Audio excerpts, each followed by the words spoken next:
भक्त के लिए महाकाल ने भस्म कर दिया स्वयं काल को। आखिर क्यों भस्म किए, आइए इस कहानी में जानते हैं। महाकाल शिव की महिमा अपरंपार है। उन्हें प्रसन्न करने के लिए किसी खास प्रयास का, पूजा पाठ की जरूरत नहीं होती, बल्कि सच्ची श्रद्धा और पूरे मन से किया गया प्रयास आपको भोलेनाथ की कृपा का पात्र बना सकता है। शायद यही वजह है कि अपने भक्तों के लिए महाकाल ने काल तक को भस्म कर दिया था। ऐसी ही एक कथा मिलती है हमारे धार्मिक ग्रंथों में, जिसे हम आपके साथ शेयर कर रहे हैं। मान्यता है कि भक्तों का चरित्र पढ़ने और सुनने से भोलेनाथ की असीम कृपा और पुण्य की प्राप्ति होती है। तो आइए जानते हैं कि आखिर स्वयं महाकाल के पुत्र कार्तिकेय ने इस कथा को सुनाई है। भक्त के प्रति महाकाल की अगाध आस्था की जिस कहानी का हम जिक्र कर रहे हैं, वह स्वयं भगवान कार्तिकेय ने संतों को सुनाई थी। इसके अनुसार राजा श्वेतकेतु, जो कि भोलेनाथ के परम भक्त थे, उन्होंने काल को भी जीत लिया था। राजा श्वेतकेतु सदाचारी, सत्यवादी, धर्म के मार्ग पर चलने वाले सूरवीर और प्रजापालक थे।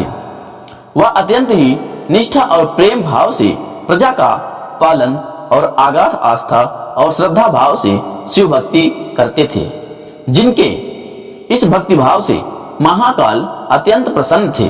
उनकी कृपा से श्वेतकेतु के राजा के लोग दुख, दरिद्रता, अकाल मृत्यु और महामारी से अछूते थे।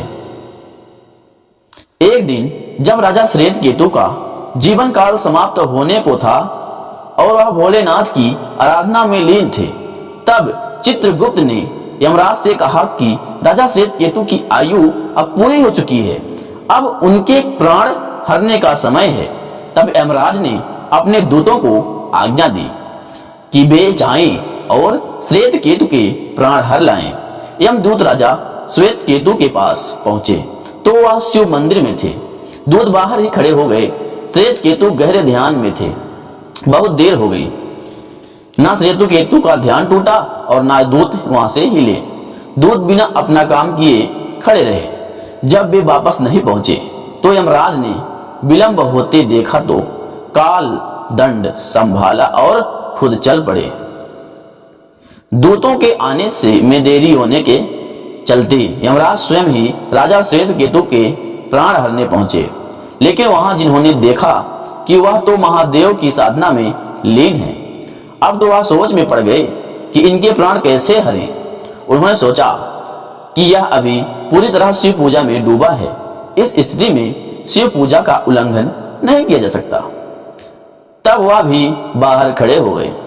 उधर जैसे ही काल को इसकी सूचना मिली तो उन्होंने तलवार निकाली और शिव मंदिर में जा घुसे।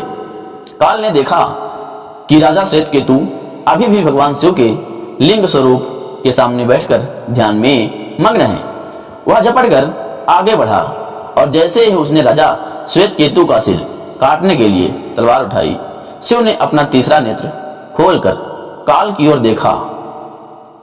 भोलेनाथ का तीसरा नेत्र खुलते ही काल वहीं राजा श्वेतकेतु के सामने जलकर भस्म हो गया।